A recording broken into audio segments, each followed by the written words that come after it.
Yeah, I'm not seeing the orange bar anymore to launch it. Oh, we're drawing. Buddy, have fun. Okay.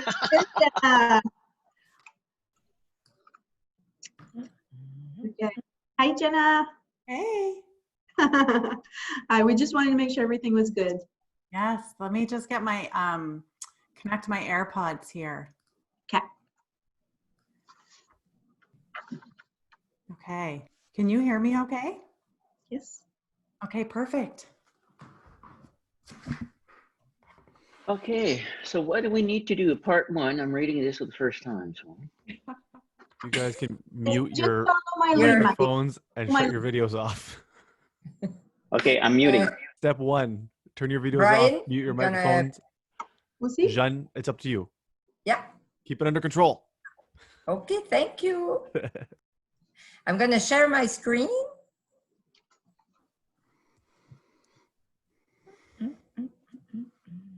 I'm in the background if anyone needs any technical support. Just ping me.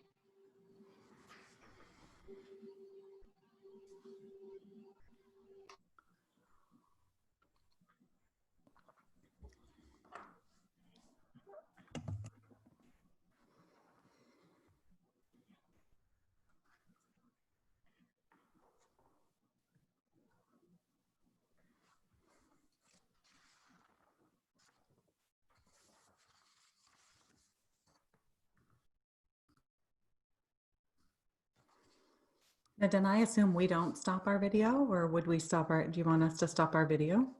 No. Okay.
Bonjour tout le monde. J'espère que ça va bien aujourd'hui. J'aimerais vous souhaiter la bienvenue à cette première atelier officiel après l'ouverture du sommet de ce matin. Si on a parmi vous qui ont participé à la session VR qu'on a eue avec Engage, c'était vraiment intéressant. Moi, c'était ma première fois et j'étais tellement impressionnée. C'était presque comme si je pouvais toucher Mario qui était dans la session. En tout cas, si vous n'étiez pas là ce matin, je vous encourage fortement d'aller télécharger l'application Engage pour s'assurer que demain, vous pouvez être là en grand nombre. Donc, il me fait grand plaisir de vous introduire une grande dame qui a un parcours assez exceptionnel.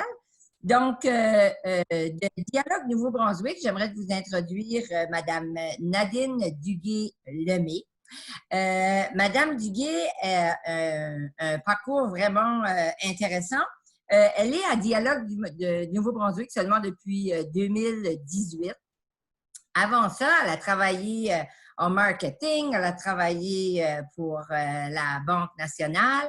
Elle a aussi créé et géré une entreprise linguistique qui s'appelle Compello. J'espère que je le prononce bien, ou Compello. Donc, sans plus tarder, je vais vous introduire, je vais laisser parler Madame Nadine qui va par la suite vous présenter ses experts. Donc, vas-y Nadine. Merci beaucoup, Jeanne. Un grand plaisir d'être ici. Good morning, everyone.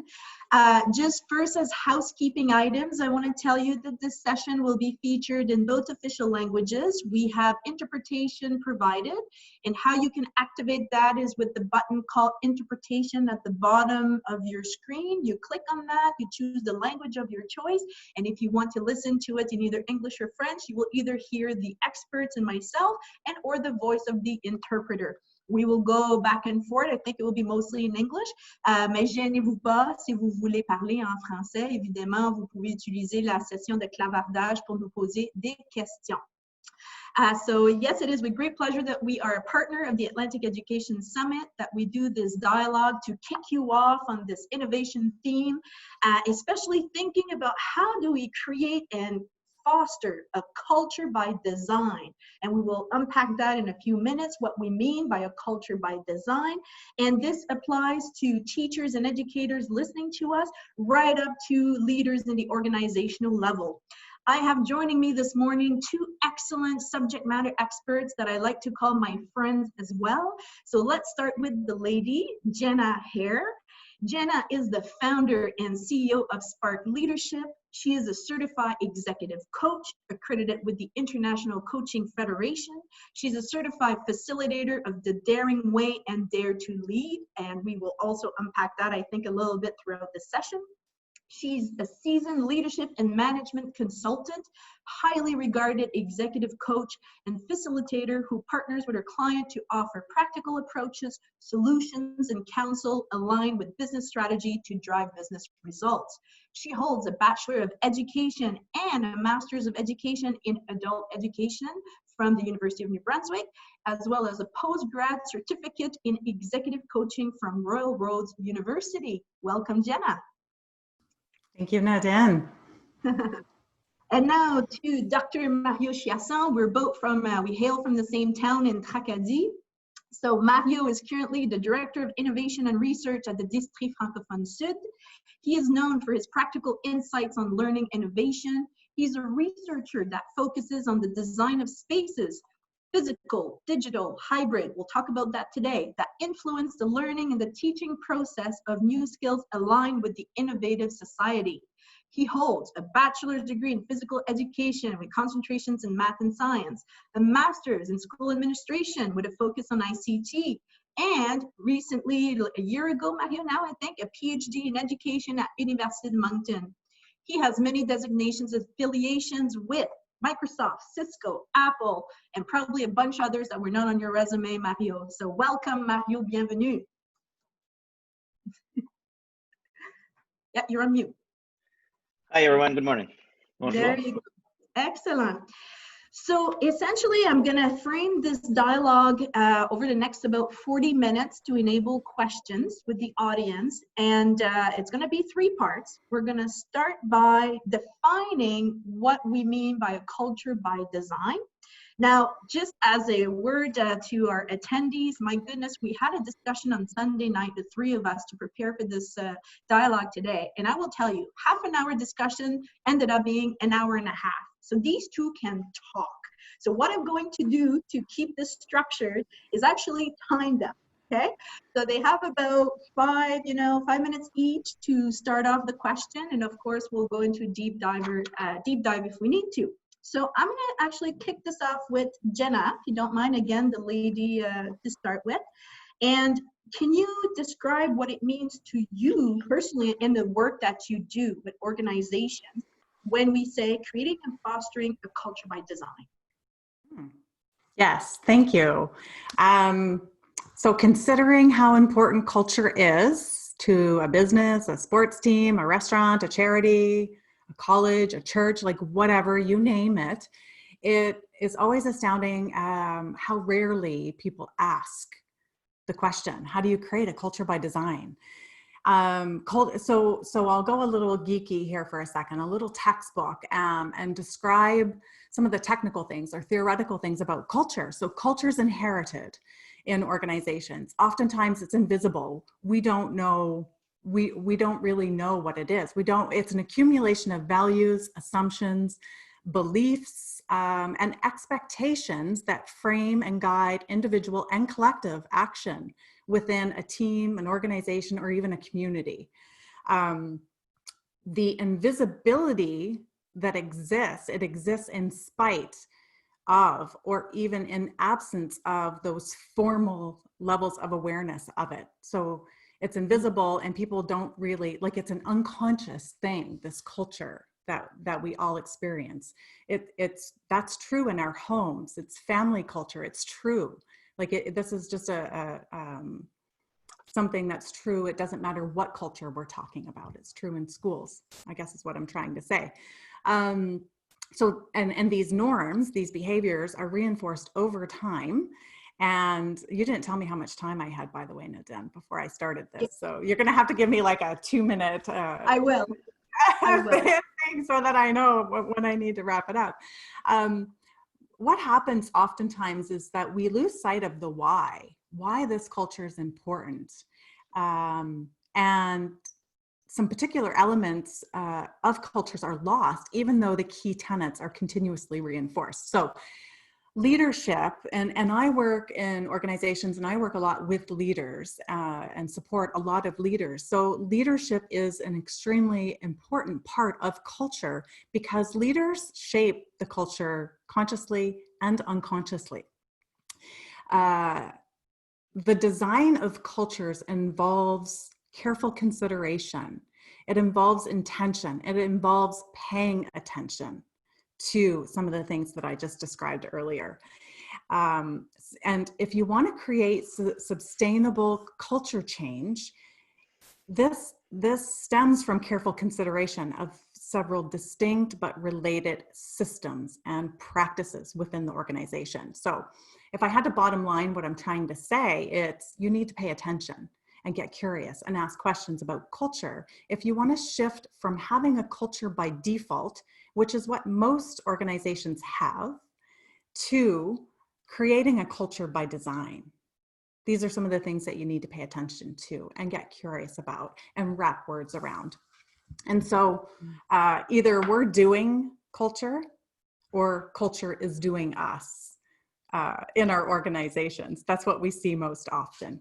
Most companies that I see have cultures by default. So I'll be interested to hear Mario's what's happening in schools and in classrooms. Thank you. That's right. And it's very interesting, Jenna, because I'm just going to regurgitate a little bit what I've heard, and especially for our attendees. And so basically what I've heard is that it's an invisible thing, culture, right? It exists. Basically, it's intangible, but yet we feel it in all spheres of our lives, from family to community, wherever we go, it's there.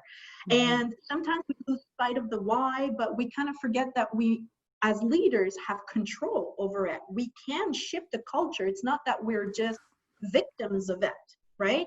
And maybe that's what you mean by, that culture by design. Right now, if you're in a culture by default, it basically means it's like we're more of a victim, or we let it happen instead of implementing that change. And so there's a lot there about leadership that we will come back to, but I like this. So for attendees, culture by design is basically it being intentional. Yes. Intentional, pay and continuing to pay attention. And I'll just reframe the word control a little bit, reframe that to influence. Leaders can influence culture. Yeah. Okay. Thank you. In really significant ways. Yeah. You're welcome. Thank you. All right. So Mario, you're on. 5 minutes. This guy can... Yeah. Get ready, fasten your seatbelt, right? It's a fascinating question, and we're still talking about that and reflecting about this. To me, if we say culture by design, to me, I see two words: word culture, and after that, the design aspect of it. And when we talk about culture, we're talking about an ecosystem, and that type of ecosystem can be either passive or active, right? So passive to me is default, right? Okay, your culture, it's stale, stagnant, and all that. By design, there's a lot of movement. It's like basically like, an ecosystem or an organization that there's a lot of vibe, there's a lot of grit, like, they're moving, they're innovating, they're creating, they're always constructing about redefining their world, their title, right, to reach the society's need. And it's a fascinating journey how that, especially the last, 5 decades, when we went to the electrical industry, to the automation industry, this culture by organization have changed. That was kind of the first year, and the second year is when that, you know, the digital industry kicks in. Now the design that really like, you know, transform itself. Some organizations prevail on that, and some like, you know, still struggling by it. By this, definitely a good point what Jenny and both of you have mentioned is about leadership, right? Okay, and I'll come back about leadership about this. So when we talk about the culture by design in a K-12 schools, right? Okay, we're creating an organization where you have a culture, where it's a passive culture to a dynamic culture. And when you have a dynamic culture, it's moved. So which just means that the learning experience, instead of the student to be a passive learner, to be, you know, listening, you know, 80% of the time, right? Okay, an active culture. When you say that by design, the student is in the design mode. Right. Okay. The design mode prevailed at one fundamental skill that industry is looking for. And the base of work I've done, and it's very limited. And don't get me wrong on that. We're talking about the computational thinking skill. And the computational thinking skill it's the DNA. All right. You know, that nurturing the design thinking. So if the student is always, or the teacher is always, or the administrator is always, you know, having that thinking design, okay, and how that they can create that culture, right? You're definitely going to have an impact of a culture that used to be default to a culture by design, right? Okay, so now you personalize the learning by personalize the teaching. And when you personalize the teaching, you personalize the school. And if a school, right, nurture itself by design itself, they're constantly evolving by the product of their students and teachers. So they're designing, right? Okay, they're teaching strategies. You know, teachers, in my point of view, should be called the instructional design leader or the instructional design teacher, right? For that, so the personalized learning, because some learning style differ to another students per se. I'd like to come back and probably have 30 seconds left. Let's talk about the leadership. And to me, my point of view is leadership is one of the pillars to create that culture by design. We know that, you know, we're in the fourth revolution of the industry, and that every time that we had a revolution of the industry, we had an evolution of leadership, right? Okay, so during, you know, the steam industry, we had, you know, charismatic leadership kind of phase. And after that, we went to the lightning, not lighting, but the industry, the electricity revolution, right? And we have now the transactional leadership by process, right? And after that, we had the digital industry, which came up with the automation industry, you know, that create that type of leadership of transformational leadership, because the digital tools create opportunity to collaborate and share values and make decisions collectively. Now we're living the fourth type of leadership. The fourth type of leadership is responsive leadership. You know, there's a lot of literature telling about swarm leadership. You know, Richard Kelly talk about, you know, industry 4.0, construction leadership 4.0, and he talks about all about collaborating and decentralize the ecosystem to create an ecosystem. So leadership, to Jenna, it's a very good point, and that knowledge need to be understood by leaders to transform, you know, a stagnant or a culture by default by culture by design. Awesome. Well, thank you so much, Mario, for this context. So seems like both of you are aligned. I heard the word leadership keep coming up, right? Again and again. I like that we talk about dynamic versus passive. And so let's shift gears, because now we've just framed what we mean by the title of this session with culture by design. And Mario, I'm going to ask you to kick us off on this one, because for the educators and the stakeholders of education, which is basically all of the province, even though we're not educators, who are listening to us, like, what would you say is the key challenge in creating a culture by design, either in the classroom, or if you want to take it at school, district level, wherever you want to take this, but let's start with the classroom. What's the key challenge? The key challenge is such a good question. I won't tell you that we don't have all the answers to this, but currently there's a lot of work trying to understand, you know, the décalage, like, you know, oh my God, I just lost my English word. The delay? Like, you know, décalage. Well, it's the mismatch, right? Okay, so there's a huge mismatch between the formal education, K-20, to the innovative industry, right? On a daily basis, the industry, or what they're doing right now is that they're looking at their dynamic data, not static data, right? They're looking at that dynamic data, and they formulate themselves questions on how they can improve process by innovating, right? So they're looking at that data, they're asking a lot of questions where we talk about, thinking, right? About, how can we improve the processes, improve performances. So I call that the phenomenon of the P square. Right? Okay, improving performances by processes. So in that case, what happens is a lot of experimenting is doing at any level. Some experimentation can be an individual, and some experimentation can be a collective, a group of people. The fascinating part with the industry, the innovative category industry, is that they convey their data. And I think that's the nurturing part. Because what happened within an organization, if you have a good, strong ecosystem, and we're all doing our experimentation individually, and we're all getting together, and after we gather our data, at that point, that's where the real learnings occur, because you got the sharing, right? Okay, there's in questioning and having a data. So the whole convey their data, it could be analog data, it could be static, it could be dynamic. At least it form, ideas to improve and foster collaboratively. So that's what are doing. So I repeat, so they're collecting the data, they're asking questions, they're experimenting, they convey their data, they foster improvement, collaboration, and they're reflecting of the work they have done. That's due almost on a daily basis now. It's basically they're creating, it's like in a school dynamic, is that you were changing your schedule every day because you had a specific task, right, to do that, to problem solve for that. Let's go back to the K-20.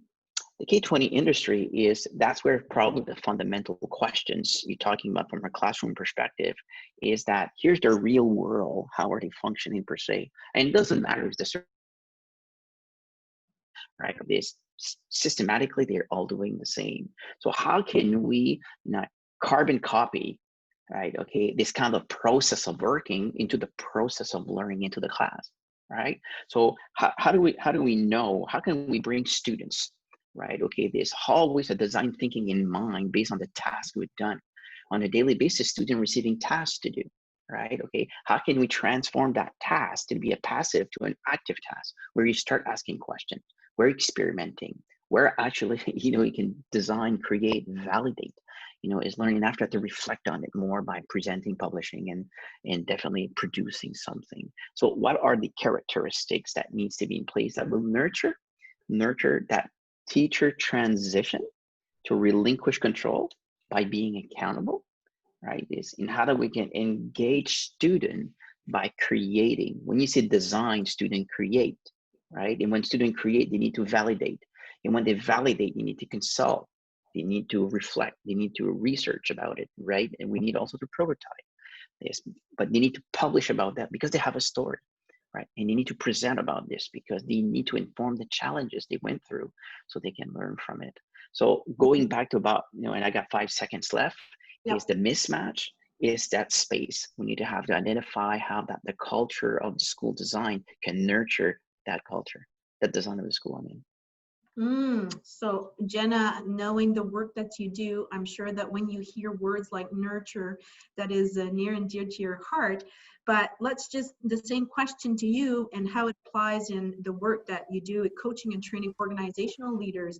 What have you observed are the key challenges in creating culture by design in the corporate organizational setting, whatever that setting is, nonprofit, private sector, public sector?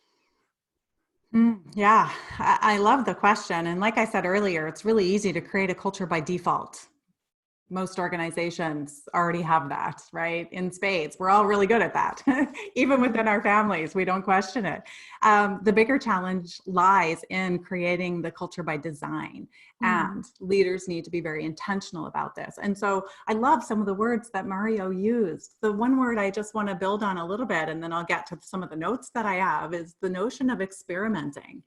And that permission to experiment within our organizations is directly linked to innovation. And so the note that I made is like the role of the leader.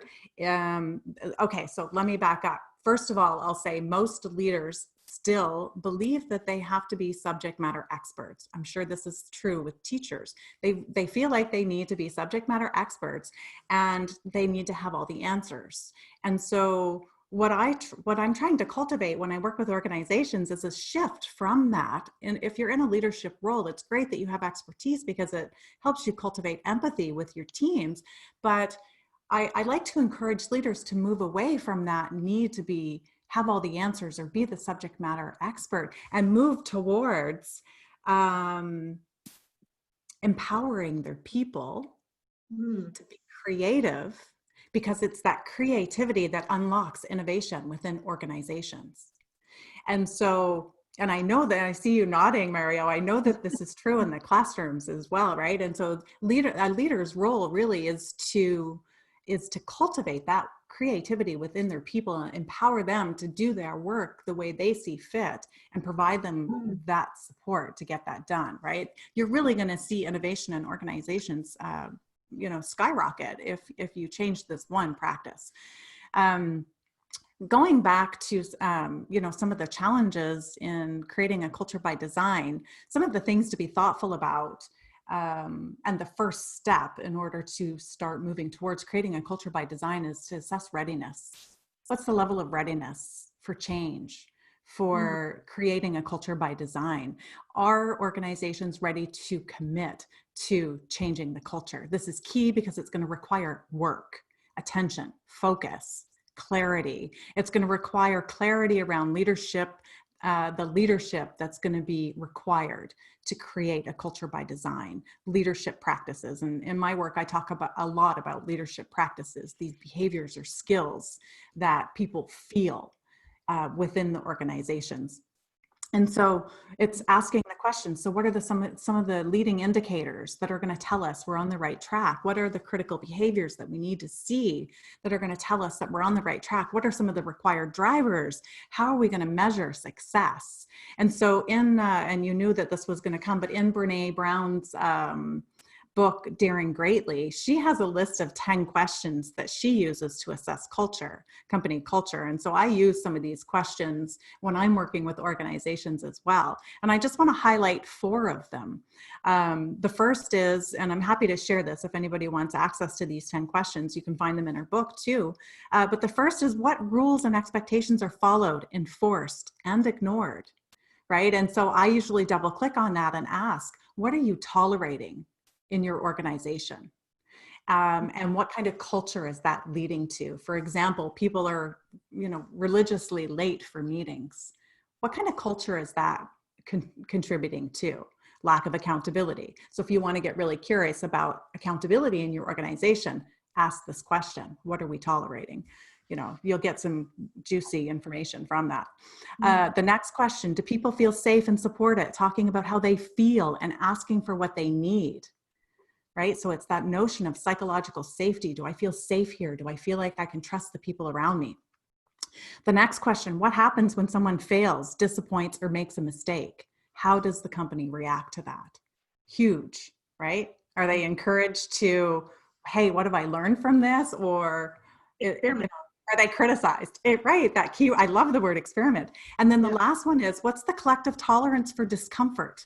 Is the discomfort of learning, trying new things, and giving and receiving feedback, is this normalized?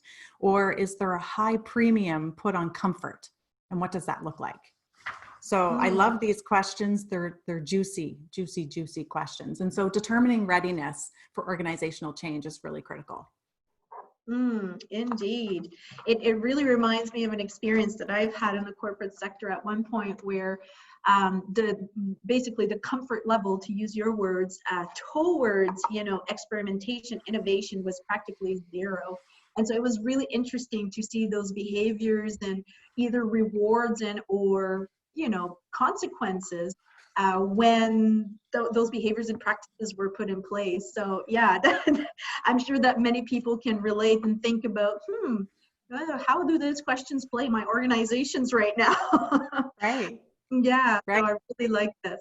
And the last thing, I want to talk about just quickly are values, organizational values. Most often organizations have a list of values that they profess, but they haven't operationalized those values and they have no idea what these look like in practice. Yes. Right? And so it creates disconnection in the organization. Yeah, a big one for me is especially when I see an organization talk about environment, we value, you know, the environment, and then you show up to a meeting and there's plastic water bottles everywhere. That, right? That would be like That's a good example. Yeah, but that I always question that. Like, I see environment listed as a value. What are we doing here? Anyways, we could go on and on. Thank you, Jenna, for highlighting challenge. We're going to shift into, of course, solutions and hope. And this is basically, we'll take a good 10 minutes on this one because I feel this is how we can equip attendees who are listening to us and then open it up to questions. So Mario, we're going to circle back to you. And basically the question is, what can educators and stakeholders of education do to create that culture? You know, again, whether it's in the classroom, in their school, in the district, at the Department of Education, however you want to take this. So what can they do? It's an excellent question, Nadine.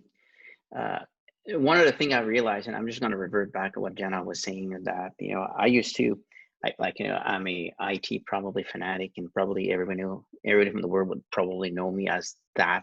And the work I've done is understanding the relationship of the digital space and the physical space and the hybrid space, which is the merger of both of them in a context. And when you say comfortable, right, the data I pulled out, that was the number one area. And when I say about comfortable, I'm talking about physical and also auditive, right? So in an environment, when you say comfortable, it's peaceful, the color, the lighting, and all that. That's totally, you know, nurture, for example, like, you know, the design thinking, because the student is the individual is always, you know, in the context of comfortable. If I'm comfortable, I reflect, I pay more attention. So it's kind of interesting. Now let's talk about hope and solution. I have realized, and that's my opinion, is that the education system cannot do this alone now, right? One of the reasons why that I do believe that there's a mismatch is that I think that we're working in silos. And I think that we need to transfer the culture, and we start about the culture about, and we're living in a culture that is kind of an ecosystem, right? And in order to bridge the gap, for example, and we need to merge or move away to an ecosystem. So an ecosystem is the context that everybody working in silos and structured. In ecosystem, everybody is synchronized, right? And you know, nobody's got title, for lack of a better term, right? But what happened is that when somebody's thinking, the others are knowing about it at the same time. So creating that ecosystem of collaboration instead of cooperation, right? Because in order to arrive to a collaborative, you know, thinking space, for example, right, you need to be able to understand what cooperation is. And before cooperation is basically how to coordinate. So if you have a task, right, we cannot ask the ecosystem to collaborate right away. It's too hard. We need to coordinate. After that, we need to cooperate. And after that, now we'll be able to collaborate. So in order to collaborate, we need to understand to coordinate and cooperate, right? First step of that. So from when we're talking about, you know, the solution is understand by definition what collaboration is all about, and how that we can walk the walk and talk the talk, like Jenna was saying, you know, to do that. There's 4 major components, and I do believe that it's going to help us, creating that culture by design, right? Okay, and the reason why with culture by design, because the industry is an innovative space, right? School need innovative, and I'll come as the following, right? If we want to have a smart city, it's very simple. You need to have smart people, smart creative people within the city. And who's going to create this creative people in the city? It's smart school, okay? It's creative school, they're innovative school, right? Okay, those are the schools going to be able to produce citizens that are innovative, created, right? And that's going to be create all that as an ecosystem. We're going to create a smart city. Right, so, you know, I'm inspired about you know, all the work that's been there in that. So the 4 are the following, right? Okay, we need to put the work into research, and after that, the research into work. All right, okay, so definitely rely on the research, because we got a lot of data there that we can definitely inspire. Establish partnership with the community, right? Okay, when I say that partnership, everyone, and it start with the student. Create a partnership with students. Create partnership with the parents. create a partnership with any members of the organization. It could be the manufacturing, it could be the industry, manufacturing or service industry, as long that it provides an opportunity to the student at school to communicate with a member of the community to complete their tasks. So now we're talking about an ecosystem per se. The third one is basically our educational community, and it starts with the parents and the families, and after that you go into the district and the staff and the schools, and after you talk about the ministry and the post-secondary, and finally, right, this is the research. Those are all the stakeholders that have, you know, a position from an education point of view. The partnership with the industry, those are the ones that we're going to be able to identify and bridge the gap and work collaboratively for that. And the fourth one, in my dear heart, to me, is professional learning. We're all learners on a daily basis, right? So at any point in time, it's an instant of learning. That's all depending on the context, but everybody's a learner. So everybody needs to have the opportunity to learn. And when we're going to be able to create, you know, the professional learning on a continuum, it doesn't matter if it's in a virtual space, like we do it now, right? It doesn't matter if it's the physical space or hybrid, right? That's create, you know, an ongoing professional learning. It doesn't have to be structured, right? Every moment is a learning opportunity. So those are the 4 keywords. If we want to find solution, implement, you know, research, create partnership, involve the educational members, and definitely create an ecosystem of ongoing professional learning. Excellent. Like the Atlantic Education Summit. Merci, Mario. Now on to Janna. I think that maybe there was a sound challenge. Is it possible? Yes. Okay. So Mario will just keep chatting while Janna reconnects. Yep, she'll be right back, I'm told. There she is. I can keep going. No. Oh, I know you can. I know you can. Well, we'll pose. Yeah, Janna, are you able to use sound? Yes, excellent. Okay. So that was a great segue. You just did a little break. Mario was done. So I guess the same question, and we'll have an opportunity to kind of deep dive on some of the things I've just heard from Mario. But hearing that, right? So what can organizational leaders do to create that culture? Mm-hmm. And so I missed everything that Mario said. So I'm eager to find out what he said when you do your summary. So, you know, we can't control the behaviors of individuals, but what we can do is cultivate organizational cultures where behaviors are not tolerated and people are held accountable for protecting what matters most, which are the human beings in the organizations. And so again, I'll go back to being very intentional about what it is you want to create, and then cultivating behaviors where you're really curious about how you're showing up, what impact you're having. When you make a change in your organization, you're aware of what that ripple effect is on the people, on the processes, on the systems, on the policies, et cetera, and you understand that there's a chain reaction.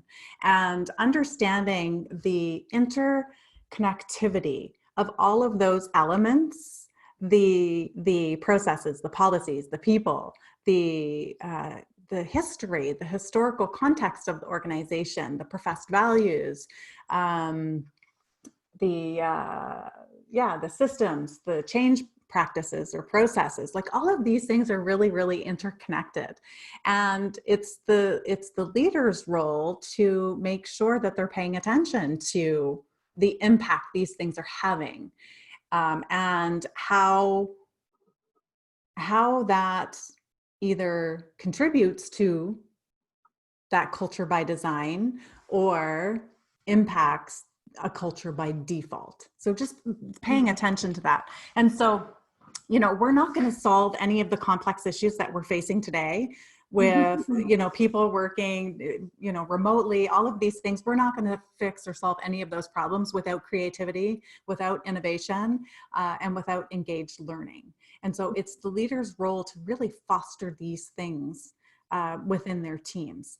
And so it starts at the top. There needs to be buy-in at the very top. There needs to be commitment. Commitment is a big word. Change, just systemic and long-term change like this just requires commitment. That commitment to continue to show up and cultivate the practices and cultivate the attitudes and beliefs required to create this culture by design in organizations.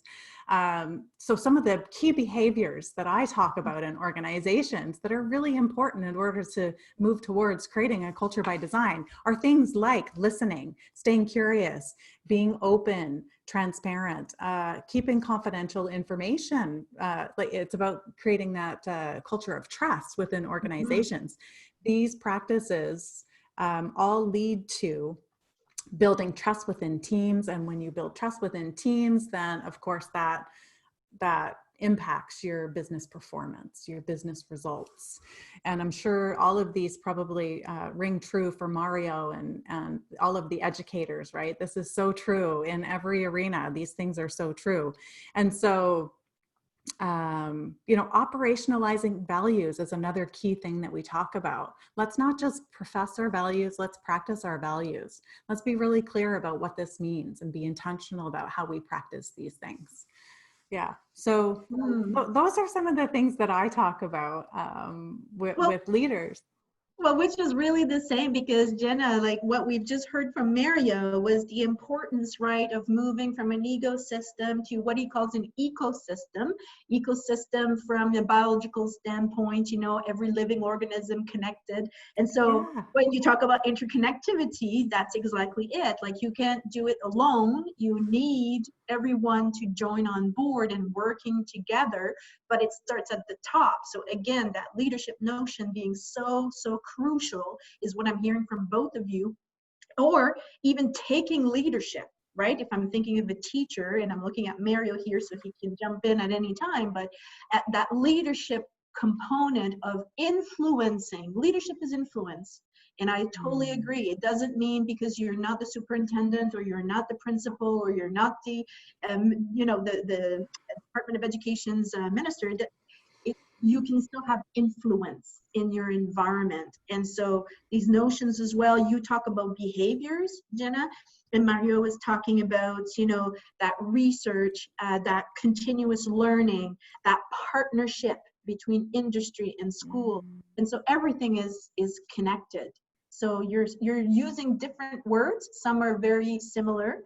And so that's my big takeaway. Anything you want to add, Mario, as you heard Janna speak at the organization level? I think that, one of the elements, and we definitely could dwell on that the last couple of days, is about leadership. And one of the purpose, is our Athletic Education Summit, is actually take action. And when you take action, you take leadership. And that's one of our values as an organization. Everyone has been attending those conferences over the past year, have taken action.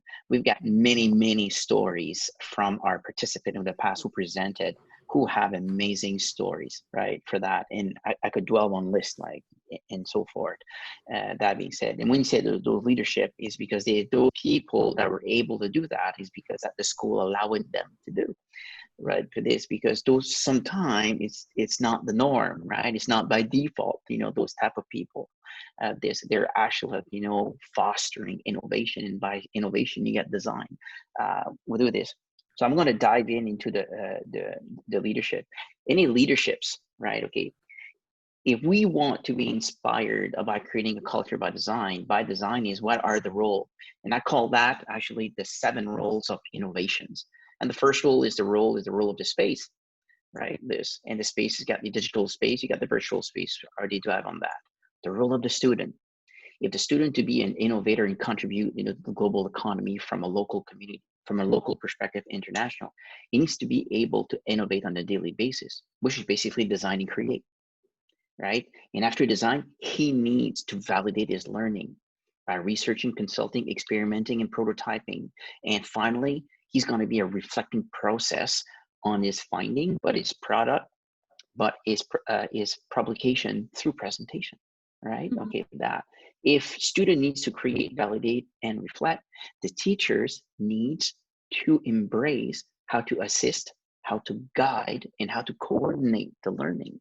instead of delivering the content, right? So talk about mindset when we're talking. That's why professional learning is so important to understand that.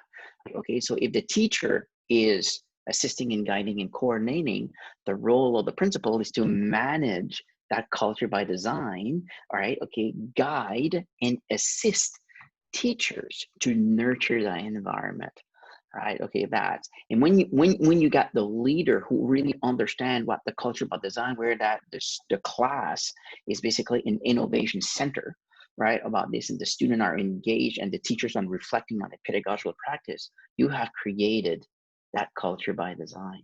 So leadership is one of the huge pillar that we need to respect and consider where we are, where we were, where we are, and what we're striving to, right? This, and those in event like this provide opportunity to reflect, just like a student. Absolutely. And you know, because you talk about innovation, Mario, and this is something I share near and dear to my heart, along with the two of you, you know, it's very interesting how a leader today really needs to prepare today how to compete for the future. It's not like in the future that you start today so you can compete for tomorrow, right? And so that's a notion I think that sometimes our organization might forget, but just because you've mentioned innovation, that's one piece that's very near and dear to my heart. And so we've opened the chat room to questions. S'il y a des questions des participants, gênez-vous pas, en français, in English, c'est comme vous voulez. Vous pouvez utiliser la fonction et puis notre ami Brian Wallet va nous alerter si jamais je manque quelque chose. So while we wait for some questions, they're still shy. Jenna, yes, please. I just have a comment, and I think Mario and I are saying the same thing. We're just using different language to say exactly the same thing, right? And so, you know, I love what you said. Everyone has a leadership role, and I just have a deep belief that we are all leaders, and titles are not important, and we all have a responsibility to take action. Right? What part of this am I responsible for? And that's really where rubber hits the road and we're able to demonstrate leadership, whether we have the title of leader or not, right? What's my part in all of this? How am I showing up? What impact am I having? And then just really holding that curiosity. I love what you're saying about the role of the teacher, right? The guide, you used the coordinator, something else you used, and I'm like, yes, the same is true for organizations, right? That's the role of the leader. So I just wanted to acknowledge that for a second. Yeah, that's a good point. Yeah. I guess that by definition, when we say coordinating, is that, you know, when people talk about, if people would say, like, you know, can you define the school? I would say there's no school. There's a community of learners, right? Okay, this, and the day that the community, and I'm talking about the real community here, right? Okay, we're not talking about school community, not the real community. The day that the community will be the school will be the garage or the innovative center of the community, right? Okay, this, and once you arrive there, it's maybe in 15 years from now, we just don't know. Right. Yeah. But if at least we can have the understanding that we got the plethora of knowledge and expertise in the community, and if the students have access, right, okay, to resources, right, and there's three types of resource here, right? At any point in time, you got digital resource, we got analog resource, and you got the number one resource, which is human being. Right. And students are talking about that. The number one resource they love to tap on is human resources. Right. So that being said, when the community is a school and the school is becoming the garage of the community with innovative center, right, and you totally transform the community per se, and now it's becoming a smart city, because how many schools that we have in a city? Fairly amount. So imagine the opportunity and empower the schools to leverage the resource from the community. It'll transform completely the level of engagement. And I think that you're making a great segue in some of the questions we're receiving. So they're trickling in. So the first one is from Nicole, who's asking, how does social emotional learning and active feedback play a role in culture by design? I love this question, Nicole, by the way, because at Dialogue MB, we talk only about social emotional learning. That's exactly our mandate through social cohesion. So who wants to start with this one? I could dive in this one for Oh, 4 you're hours, right. but I won't do it. Right, this. So ladies first.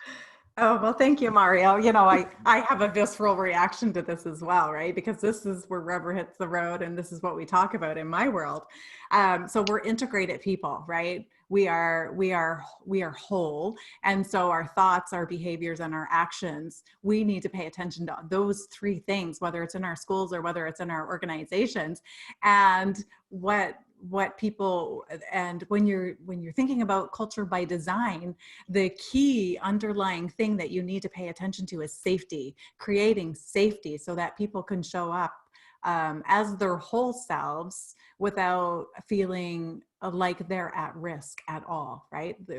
And so this, you know, talking about vulnerability, emotional exposure, uncertainty, risk, and psychological safety, and creating safety so that people can show up wholeheartedly without feeling like they're at risk. So there's that, you know, the notion of giving and receiving feedback and staying non-defensive when we're giving feedback. I think that's one of the biggest skill gaps that I see in organizations, because most of us are uncomfortable with discomfort, and we avoid having tough conversations with people because of our own discomfort in having a tough conversation. And so my invitation to all the educators out there is to, you know, find ways to teach this skill.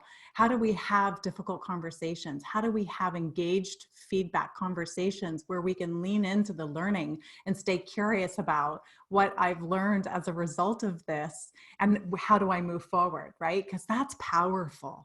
That's a really powerful skill, but most of us are really uncomfortable giving and receiving feedback, and most of us are really get defensive. Sometimes we get triggered or self-conscious receiving feedback. Anyway, I'll stop there because I know Mario has lots to say. Okay. Well, I'll try to resume that like in 3 minutes.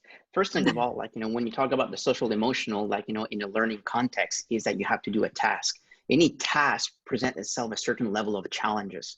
That challenges can be affected that person, right? Okay, this psychologically, but also that initiate the fear factor, right? So the organization per se need to be preventive or understanding that the social emotional aspect of that particular child, but also the teacher, because the teacher is the learner as well into this. So to me, one of the things that I have realized in 2010 is that the social emotional, right? You know, how do I feel comfortable at school, right? Okay, so we asked with Dr. David Silvernail with the University of Southern Maine in 2010. We did a research at one of the middle school here in New Brunswick, and we asked a student, how would you like to learn at school? How would you like to learn at school, right? Okay, the very first thing they told us is that, like, you know, I want to be I want to be moving in my class, right? Okay, this, I would like to have instant feedback. I want to have instant feedback. The third thing is that they love to publish their work, not giving an essay to a teacher to get critical. I want to publish. I want to feel good about what people think about that, right? This, they like to compete, and they want to learn how to make money. So those are the 5 things. So if you create a learning scenario, that student is going to be an active learner. They're going to have instant feedback. They'll be publishing their work. They will be competing. They like to compete intellectually and individually, but they want to learn how to make money. Those are the 4 kind of things that engage students. Going back to what Jenna says, feedback. How does that work, that feedback, right? So while students are doing a task, right, what like industry doing a task as well, there's a direct link, is that we're perceiving a task. And when we're perceiving, we have characteristic about it and formulate questions. And the question that our student has told us is that I've seen this before. And if I didn't see this before, I'm fine. I'm going to execute decision, execute, and feedback. Let me barely name. I will perceive, I will make a decision, I will execute, and I'll have instant feedback. It's interesting, fascinating context here, okay? Because when the student receiving positive feedback or negative feedback, he has not learned emotionally, because the learning was not emotional. We know that more emotional, the more learning that you can do. So when the student receiving was completing their task and he were receiving instant feedback of that, he had to validate with another human being. So I'm going to say, everybody's going to learn the Pythagorean theorem. And when you ask the student, say, I have not learned it, I have to validate that with another student. So they had to, okay, I know how it works. I'm going to share it with somebody we're going to validate them. We're going to discuss about that. And after I'm receiving feedback from my colleague, I would internalize the knowledge. And at that point, it's becoming anchored. So the whole social piece about when I'm having positive feedback, I got an emotional connection about that, and I'll learn a lot more. It's all about positive engagement. It's so much fun because sometimes we complete the task and say, oh, wow, I'm excited. I can't wait to share it. Why I need to share it? He needs to validate it. And once you validate it, it's anchored. Yeah, and we do that as a human being too. We're so excited. Oh, geez, yeah. So anyway, I could general term. Yeah, well, thank you both. And I really like, Janna, when you mentioned the whole part about providing feedback, especially in an organizational context. Sometimes even in my own organization, I feel that if I provide feedback, there's also almost like a notion that it's perceived as I've done something wrong. And whereas it's not that at all, it's more, I'm giving you the human-centered design approach, which is what you're talking about, Mario, with the validate portion. I think we forget sometimes that what we offer as either products or services, or even in a classroom when you talk about students wanting to publish, it's all about being future innovators, right? And getting that feedback. And that's a human-centered approach. Like you are catering these products and or future services for someone, and that's important to always get their feedback as to what you're doing. So the earlier we can get there, I feel is the best way. But I also want to mention that we have William Duncan, who just as an attendee wrote a wonderful comment for educators listening in. I'm just going to read this, William. He says, I would highly recommend reading Learning by Design and Essential Questions by McThigh. I hope I'm not massacring that word, McThigh and Wiggins. The two books emphasize planning and constructing learning situations by design and not falling into the trap of the default culture. So wonderful. Thank you, William, to share this. And just as an FYI, some of the things that Mario and Janna are sharing today, my team at Dialogue MB are capturing them, and we will put that in a summary as well on our website. So you will get the bonus of that. And to Nicole, who had asked in the Q&A, I hope it didn't show for you because I wasn't sure if I had to do answer live or dismiss. So because we were answering the question, I hit dismiss. So I wasn't dismissing your question, Nicole, just as an FYI. I don't know how you've received it as an attendee, but hopefully we answered the question to your expectation. So I'm not seeing anything else in the Q&A. We have 6 minutes left. Do you have any other parting words that you want to leave attendees with so they can rumble with that a little bit? Janna, Mario? You want to go ahead, Janna, first? Oh, okay. Yeah, Vas-y, yeah. Jeanne.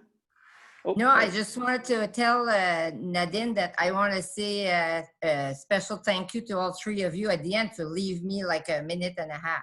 Oh, okay. Okay. All right. Yes. So at 58, I will do time, and we know we're going to head it over to Jeanne. So Janna, yes, concluding word. Yeah, I just invite you to just stay curious. How do we create cultures by design? My lens has been the organizational lens. I think it's all interconnected and related. Mm-hmm. Your students will work with me someday in the future. Looks like Mario. Conclusion. Yeah. Well, yeah. I think that as a closing, or maybe like a few words, is that we can't do this alone. And I mentioned like twice. And the education system is one element, and after that, you got the research, the partnership, and professional learning. What we need to better understanding, right? Okay, it's a mismatch that what we're trying to do. There's some great stories that's happening. Like, there's a couple high schools. It doesn't matter if it's English or French. They're doing something different, right? And I respect that a lot because they're showing that they're taking a risk. They're exploring and discovering, and I raise my hat to that because it's a tough challenge for our education, especially like the private. That it's just the nature of the beast. Like, we got policies we need to respect, and we got an organization that it's very solid, and we try to do all the best about that, and that's our reality. So to be able to innovate with it's a humongous task. So we got many stories that within the next couple I hope within the next couple of months or couple of years that we're going to be able to make, a systemic shift by culture by design, right? By involving and redefining paradigms, right? Redefining to redesigning learning. So in order to redesign, we need to redefine it. We're in the process of redefining, how does that work in terms? So what does that mean, no bells? What does that mean, no walls? What does that mean, no subject? Right? Okay, so how does that work? Right? Okay, in the industry are inspired by that. So how can we do that? And how can we relate to that? In our reality and respect our reality, right? We've got our students, we've got our teachers, we've got school principals. That's the reality. We need to inspire them. We need to embrace them. We need to provide, providing, professional learning ongoing. So as well, they can create that culture by design at their school. So. Well, and we have another question that just came in from William. And so it's at 11:57, so I'm going to cheat. So I'll read the question. Quick thoughts from each one of you for William. He says, what would be the best vehicle for taking educational leaders through the reflective process of examining their default culture and designing change based on agreed upon objectives? So quick thoughts, each one of you, a minute. Yeah, just quickly, I would do the readiness assessment. That's what my recommendation would be. Go get those 10 questions and daring greatly. Maybe I could provide them to Nadine and you can put that in your summary. That would be what I recommend. Do a readiness assessment. Mm-hmm. Yeah, I would say the same thing. Collect the data to know where you were at. And after that, create a vision. You need to create a vision of that culture by design. How does that work? And after you have created a vision, you'll create actions on the vision and the mission. And now you have anchored your values. I think that's very important. And when you have vision, you embrace leadership. Absolutely. Oh my goodness, I Beautiful. so enjoyed. I really, really enjoyed this chat with the two of you. Thank you so much for the opportunity, Mario, to the Atlantic Education Summit. Please feel free, if there are other questions we did not answer today or you were too shy to ask them, you can certainly reach out to any one of us. We're all on social media, and I'm sure that we'll provide some answers. So with that said, thank you. Merci beaucoup. Jeanne, c'est à toi. Thanks, Nadine. Thank you. I'd like Thank to you, Mario. raise my hat to Same each here. one of you and to pay my respect to all three of you. I wrote like a little poem for each of you. So I'll start with Janna because because you're more of a guest because I know Mario and I know Nadine. So I'll start with your first letter of your name. So Janna's with a J, so it's for just in time. A for answers, so just in time answers. N for not by default, but by design. And N to nurture those leaders, but not just the leaders outside, but ourselves as a leader. And A for your last part of your name is to assess to make sure that you are able to do the comfortable and the less comfortable assessment. Now to Mr. Mario. M is for Mario, the marvelously motivated. A is for active because his name is with an A and not with an H for hyperactive. He's R for a revolutionary researcher who's not shy to put he was not shy to put to make the rubber hit the road. I like that phrase, Jenna. And he's an innovator for sure. And what is he hoping for? Well, it's his O, which is the outcome, is to fix the darn mismatch in our organization. So then I pass to Nadine. Nadine, my God, you are the superwoman. So first of all, N for a natural, A for advocate, though she's a natural advocate, for D for Dialogue New Brunswick, of course. She's also very interested, for your I, in new endeavors with your E, such as leading this wonderful panel. So thank you very much, all of you. And I think we can stop now and say bye to everybody. And hopefully we will see you at 1 o'clock. Bravo. Thank you. Bye-bye, Jeanne. everyone. That's Thank you. amazing. You were amazing, Bye. Jeanne. Bye. Okay. Bye.